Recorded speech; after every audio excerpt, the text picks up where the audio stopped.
ഇനി അങ്ങോട്ട് എന്ത് ഏത് എന്നൊന്നും ഒരു അഡ്രസ് ഇല്ലാത്തൊരവസ്ഥ എന്ന് പറയുന്നത് അഡ്രസ് ഇല്ലാത്തൊരവസ്ഥ എന്ന് പറയുന്നത് നമ്മൾക്ക് ലൈഫിൽ ഭയങ്കര വിഷമമുണ്ടാക്കുന്ന ഒരു സംഭവമാണ്. എൻ്റെ കുഞ്ഞ് ജനിച്ചപ്പം ബർത്ത് സർട്ടിഫിക്കറ്റിൽ അഡ്രസ്സ് എന്ത് എഴുതണം എന്ന് എനിക്ക് ഈ ലൈഫിൽ ഭയങ്കരമായിട്ട് ഞാൻ വിഷമിച്ചിരുന്ന ഒരു അവസ്ഥ ഉണ്ടായിരുന്നു. അപ്പം ആ ഒരു അവസ്ഥയിലാണ് ഇപ്പോഴും.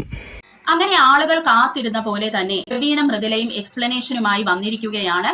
എവിടെയാണ് നമ്മുടെ പ്രണവ്, അതുപോലെ അവരുടെ അമ്മ അച്ഛൻ എല്ലാവരും എവിടെയാണ്, എന്തുകൊണ്ടാണ് വീഡിയോസിൽ വരാത്തത് എന്നുള്ളത് അവരുടെ സബ്സ്ക്രൈബേഴ്സ് നിരന്തരമായി ചോദിച്ചുകൊണ്ടിരിക്കുന്ന ഒരു കാര്യത്തിനാണ് മറുപടിയുമായി അവരിപ്പോൾ വന്നിരിക്കുന്നത്. വളരെ സങ്കടകരമായ നിമിഷങ്ങളിൽ കൂടിയാണ് പ്രവീണും മൃദുലയും പോയിക്കൊണ്ടിരിക്കുന്നത്. അവർക്കൊരു കുട്ടി ഉണ്ടായിട്ട് അതുപോലും അവർക്ക് സന്തോഷിക്കാൻ പറ്റുന്നില്ല. അതിന്റെ കുറച്ച് കാരണങ്ങളും എല്ലാം നമുക്കൊന്ന് കണ്ടിട്ട് വരാം. നിനക്ക് ഗോവയിൽ പോകാൻ കാശുണ്ട്, നിനക്ക് കറങ്ങാൻ കാശുണ്ട്, നിനക്ക് കാർ വാങ്ങാൻ കാശുണ്ട്, നിനക്ക് ബാക്കി അപ്പോൾ പ്രവീണിന് ഏറ്റവും കൂടുതൽ സൈബർ ബുള്ളിങ് കിട്ടിയ ഒരു കാര്യമാണ് മൃദുലയെ എന്തിനാണ് ഗവൺമെന്റ് ഹോസ്പിറ്റലിൽ കൊണ്ടുപോയത്, പ്രൈവറ്റിൽ കൊണ്ടുപോയിക്കൂടായിരുന്നോ എന്നുള്ളത്. ഇത് ആരുടെ നിർബന്ധ പ്രകാരമാണെന്ന് വെച്ചാൽ മൃദുല പറഞ്ഞിട്ടാണ് പ്രവീൺ മൃദുലയെ ഗവൺമെന്റ് ഹോസ്പിറ്റലിൽ കാണിച്ചത്. അതിനുള്ള മറുപടി മൃദുല ഇവിടെ പറയുന്നുണ്ട്, നമുക്കൊന്ന് കേൾക്കാം. ഞാൻ അവിടെ മതി നേട്ടനോട് നിർബന്ധിക്കാൻ കാരണം എന്റെ ചേച്ചിയുടെ 3 ഡെലിവറി അവിടെ ആയിരുന്നു. അപ്പൊ പേഴ്സണലി അവിടെ അറിയാം, നല്ല ക്ലീനും ആണ് അവിടുത്തെ സ്റ്റാഫ്, എല്ലാവർക്കും നമുക്കറിയാം, ഒരു കുഴപ്പമില്ല, സേഫ്റ്റിക്കായാലും എല്ലാം ഒരു കുഴപ്പമില്ല. പക്ഷെ എനിക്ക് രാത്രി വാട്ടർ ബ്രേക്ക് ആയതുകൊണ്ട് ഇവിടുന്ന് ഡയറക്റ്റ് അവര് അങ്ങോട്ടേക്കാണ് റെഫർ ചെയ്ത് തന്നത്. ഇവിടുന്ന് നമ്മൾ പോകുന്നതിന് മുന്നേ അവിടുത്തെ കാഷ്വാലിറ്റി. പ്രിയ സുഹൃത്തുക്കളെ, കേട്ടല്ലോ, മൃദുലയുടെ ഇഷ്ടപ്രകാരമാണ് ഗവൺമെന്റ് ഹോസ്പിറ്റലിൽ കാണിച്ചത്. കാരണം മൃദുലയുടെ ചേച്ചിയുടെ പ്രഗ്നൻസി എല്ലാം അവിടെയാണ് നടന്നത്. ഈ ആളുകൾ വന്ന് എന്തുകൊണ്ടാണ് നിങ്ങളടുത്ത് ഈ മൃദുലയെ പ്രൈവറ്റിൽ കാണിച്ചാൽ പോരെ എന്ന് ചോദിക്കാനുള്ള കാരണമെന്ന് പറയുന്നത് ഗവൺമെന്റ് ഹോസ്പിറ്റൽ അഴുക്കായതുകൊണ്ടല്ല, പക്ഷേ മൃദുലയ്ക്ക് വാട്ടർ ബ്രേക്ക് വന്നിട്ട് പെട്ടെന്ന് കൊണ്ടുപോകേണ്ടി വന്നല്ലോ എമർജൻസി ആയിട്ട്. അപ്പോൾ ഒരു പ്രൈവറ്റിലായിരുന്നെങ്കിൽ ഒരു പക്ഷെ അങ്ങനെ കൊണ്ടുപോകേണ്ടി വരത്തില്ലായിരുന്നു, അവിടെ തന്നെ എല്ലാ കാര്യങ്ങളും അങ്ങ് ചെയ്തേനെ. അപ്പൊ അതൊക്കെ വെച്ചിട്ടാണ് ആളുകൾ ഈ ചോദിക്കുന്നത്. പിന്നെ ലാസ്റ്റ് സമയം ഇങ്ങനെ കിടന്ന് ടെൻഷൻ അടിക്കേണ്ട ആവശ്യമില്ലായിരുന്നല്ലോ. അതൊക്കെ കൊണ്ടാണ്, നിങ്ങളുടെ അടുത്തുള്ള സ്നേഹം കൊണ്ടാണ് ആളുകൾ ഇങ്ങനെ ചോദിക്കുന്നത്. അത് മാത്രമല്ല, ഗവൺമെന്റ് ഹോസ്പിറ്റലിലെ ഓരോ പെടാപ്പാടുകളൊക്കെ ഓരോരുത്തർ പറഞ്ഞ് എല്ലാവർക്കും തന്നെ അറിയാവുന്ന കാര്യങ്ങളാണ്. ഒരു കാര്യം എനിക്ക് പറയാനുള്ളതെന്ന് പറഞ്ഞാൽ, ഒരു കല്യാണം കഴിച്ചതിന് ശേഷം കുടുംബത്തിൽ എന്ത് പ്രശ്നം വന്നാലും അത് വന്നു കയറിയ പെൺകുട്ടിയുടെ തലമണ്ടയിൽ അടിച്ചു വെക്കുന്ന ആ ഒരു എന്താ പറയുന്ന ഒരു ഹിസ്റ്ററി നമ്മുടെ സമൂഹത്തിലുണ്ട്.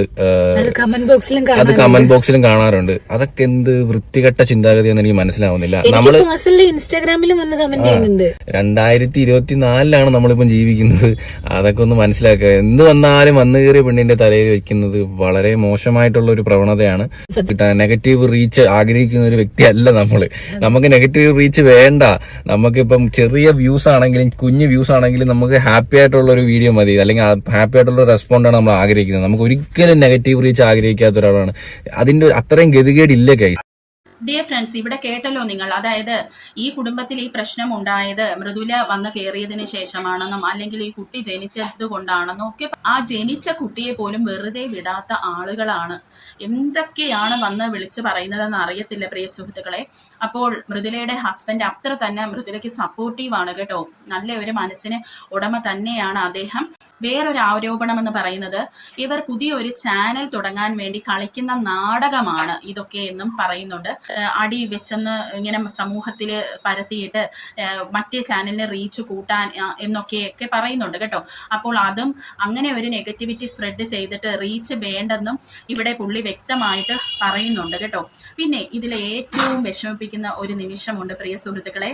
ഈ ഒരു ഭാഗം കണ്ടിട്ട് അവർ പറയുന്നത് കേട്ടിട്ട് ശരിക്കും കണ്ണ് നിറഞ്ഞു പോയി കേട്ടോ. എൻ്റെ കണ്ണ് നിറഞ്ഞു എന്നുള്ളത് സത്യസന്ധമായ ഒരു കാര്യമാണ്. അത് നമുക്കൊന്ന് കണ്ടിട്ട് വരാം. ഇനി എൻ്റെ ലൈഫിലോട്ട് ഇനി എന്തെന്ന് എനിക്ക് ഒരു സ്റ്റക്കായി നിൽക്കുന്ന കുറേ നിമിഷങ്ങളായിരുന്നു കഴിഞ്ഞ മാസം. ഇനി അങ്ങോട്ട് എന്ത് ഏത് എന്നൊന്നും അറിയാത്ത. അപ്പം അതുപോലെ തന്നെയാണ് ഇപ്പോഴും നിൽക്കുന്നത്. ഇനി ഒരു അഡ്രസ് ഇല്ലാത്തൊരവസ്ഥ എന്ന് പറയുന്നത് അഡ്രസ് ഇല്ലാത്തൊരവസ്ഥ എന്ന് പറയുന്നത് നമ്മൾക്ക് ലൈഫിൽ ഭയങ്കര വിഷമമുണ്ടാക്കുന്ന ഒരു സംഭവമാണ്. എൻ്റെ കുഞ്ഞ് ജനിച്ചപ്പം ബർത്ത് സർട്ടിഫിക്കറ്റിൽ അഡ്രസ്സ് എന്ത് എഴുതണം എന്ന് എനിക്ക് ഈ ലൈഫിൽ ഭയങ്കരമായിട്ട് ഞാൻ വിഷമിച്ചിരുന്ന ഒരു അവസ്ഥ ഉണ്ടായിരുന്നു. അപ്പം ആ ഒരു അവസ്ഥയിലാണ് ഇപ്പോഴും. ഞാൻ പറഞ്ഞില്ലേ, അവനവന്റെ ലൈഫിൽ ഓരോ കാര്യങ്ങൾ വരുമ്പോൾ മാത്രമേ പുറത്തു നിന്ന് ഇങ്ങനെ പറയാനും ചിരിക്കാനും കളിയാക്കാനും ഒരു പ്രശ്നം നടക്കുമ്പം അത് കൈകൊട്ടി ചിരിക്കാനൊക്കെ ഒരുപാട് ആൾക്കാരുണ്ട്. എൻഡ് ഓഫ് ദ ഡേ അത് എൻ്റെ ഫാമിലിയാണ്, എൻ്റെ കുടുംബമാണ്, എൻ്റെ അച്ഛനാണ്, എൻ്റെ അമ്മയാണ്, എൻ്റെ അനിയനാണ്. അപ്പം ഇതെന്ത് വന്നാലും അത് നമ്മളെയാണ് അത് എഫക്ട് ചെയ്യുന്നത്. നമുക്ക് എല്ലാവർക്കും ഓരോ കുടുംബത്തിൽ ഓരോ ചെറിയ ചെറിയ പ്രശ്നങ്ങളൊക്കെ ഉണ്ട്. ഇതൊന്നും അങ്ങ് വരെ നീണ്ടു നിൽക്കത്തില്ല, ഇതൊക്കെ മാറും, ജീവിതം പഴയ പോലെയൊക്കെ ആവും. ഞാനിപ്പോഴും കുറെ റെന്റൽ ഹൗസൊക്കെ നോക്കിക്കൊണ്ടിരിക്കുകയാണ്. രാവിലെ ഇപ്പോഴത്തെ പരിപാടി എന്ന് പറയുന്നത് രാവിലെ വണ്ടി എടുക്കുക, പോവുക, ഒരു 10-20 വീടൊക്കെ നോക്കുക, എന്നിട്ട് തിരിച്ച് വീട്ടിൽ ഇവിടെ വരിക, മൃദുലയെടുത്ത് ഫോട്ടോസും കാര്യങ്ങളൊക്കെ കാണിക്കുക, എന്നിട്ട് പിന്നെ പിറ്റേന്ന് മൃദുലയായിട്ട് പോവുക വരിക. അപ്പം ഡിയർ ഫ്രണ്ട്സ്, ഇതിൽ നിന്ന് വ്യക്തമാണ് നമ്മുടെ പ്രവീൺ ആൻഡ് മൃദുല ആ വീട്ടിൽ നിന്ന് ഇറങ്ങിയെന്നുള്ളത്. അത് അടിവെച്ചിട്ട് ഇറങ്ങിയതാണോ അല്ലെങ്കിൽ ഇറക്കി വിട്ടതാണോ ഇതൊന്നും നമുക്കറിയില്ല. പക്ഷെ അവർക്ക് ഇനി ആ വീട്ടിലോട്ട് പോകത്തില്ല എന്നാണ് ഈ സംസാരത്തിൽ നിന്ന് നമുക്ക് മനസ്സിലാവുന്നത്. അവർ വാടക വീട് അന്വേഷിക്കുന്നുമുണ്ട്. അവരുടെ അവസ്ഥ വളരെ വളരെ വിഷമകരമാണ്. അവർ വളരെ ബാഡായിട്ടുള്ള ഒരു അവസ്ഥയിൽ കൂടിയാണ് ഇപ്പോൾ പോയിക്കൊണ്ടിരിക്കുന്നത്. ഇത് കാരണം തന്നെ ആയിരിക്കണം മൃദുല ഗവൺമെന്റ് ഹോസ്പിറ്റലില് പ്രസവം മതി എന്ന് പറഞ്ഞത്. കാരണം തന്റെ ഹസ്ബൻഡ് ഒരു ബാഡ് സിറ്റുവേഷനിൽ കൂടിയാണ് കടന്നു പോകുന്നതെന്ന് മൃദുലയ്ക്ക് നന്നായിട്ട് തന്നെ ഇവിടെ മനസ്സിലായിരിക്കണം എന്നാണ് എനിക്ക് പേഴ്സണലി തോന്നുന്നത്, പ്രിയ സുഹൃത്തുക്കളെ.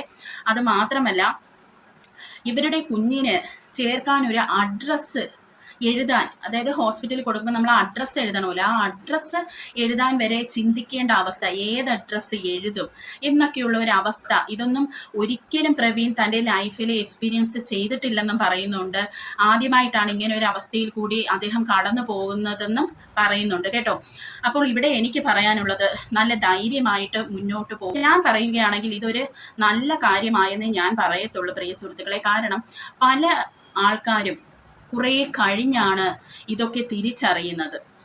അതായത് അവരുടെ ജീവിതത്തിന്റെ പാതിയും മുക്കാലും ഒക്കെ കഴിയുമ്പോഴാണ് ഇങ്ങനെ ആയിരുന്നു പല വ്യക്തികളും നമ്മളോടൊന്ന് തിരിച്ചറിയുന്നത്. ഇവരിടയിൽ എന്താണ് പ്രശ്നമെന്ന് നമുക്കറിയില്ല. എന്നാലും ഞാൻ പറഞ്ഞത്, ഇതൊരു നമ്മുടെ ജീവിതത്തിൽ എന്ത് നടന്നാലും അത് നല്ലതിനാണ്, പ്രിയ സുഹൃത്തുക്കളെ. അതുകൊണ്ട് തന്നെ ഇതും അവരുടെ ജീവിതത്തിൽ ഒരു നല്ലതിനാണ് നടന്നെന്ന് ചിന്തിച്ച് നല്ല സ്ട്രോങ് ആയിട്ട് മുന്നോട്ട് പോവുക. ഇനിയിപ്പോൾ കഴിഞ്ഞ കാര്യങ്ങളെ ഓർത്ത് വിഷമിച്ചിട്ട് കാര്യമില്ല. അത് മാത്രമല്ല, പ്രവീൺ ഇവിടെ പറയുന്നുണ്ട്, അവരുടെ കുടുംബ പ്രശ്നം അവരായിട്ട് തന്നെ തീർത്തു കൊള്ളാം എന്ന് അദ്ദേഹം വ്യക്തമായി പറയുന്നുണ്ട്. അതുകൊണ്ട് തന്നെ പ്രിയ സുഹൃത്തുക്കളെ, ആരും ഇതിൽ പോയി കൈകടത്തുകയോ അല്ലെങ്കിൽ അവരെ വാക്കുകളായാലേ നോവിക്കരുത് എന്നാണ് എനിക്ക് പേഴ്സണലി പറയാനുള്ളത്. ഇപ്പോൾ ഞാനും ഇവരെ പറ്റി കഴിഞ്ഞ ദിവസം ഒരു വീഡിയോ ഇട്ടിരുന്നു. അപ്പോൾ എനിക്കിപ്പോൾ മനസ്സിലായി എന്തുകൊണ്ടാണ് ഇവർ ഗവൺമെന്റ് ഹോസ്പിറ്റലിൽ പോയതെന്നുള്ളത്. അപ്പോൾ നമ്മളെല്ലാവരും അവരെ സപ്പോർട്ട് ചെയ്യുക, ബോത്ത് ഫാമിലീസിനെയും. ഇനിയിപ്പോൾ അവിടെ ചെന്നിട്ട്, അതായത് പ്രണവിന്റെ യൂട്യൂബ് ചാനലിന്റെ അടിയിൽ പോയിട്ട് നിങ്ങൾ എന്താ അവിടെ നിന്ന് ഇറക്കി വിട്ടോ, കണ്ടോ അവന്റെ കുഞ്ഞിന് പേര് പോലും അഡ്രസ്സ് കൊടുക്കാൻ പോലും ഇല്ലാത്ത അവസ്ഥയിലോട്ട് നിന്റെ ചേട്ടനെ നീ ആക്കിയോ എന്നൊക്കെ നിങ്ങൾ ദയവേദിനി അവിടെ ചെന്ന് ചോദിക്കാൻ നിൽക്കരുത്. അവരുടെ കുടുംബ പ്രശ്നം അവരായിട്ട് തീർത്തോട്ടെ. അപ്പോൾ അടുത്ത ഒരു വീഡിയോ ആയിട്ട് നമുക്ക് കാണാം.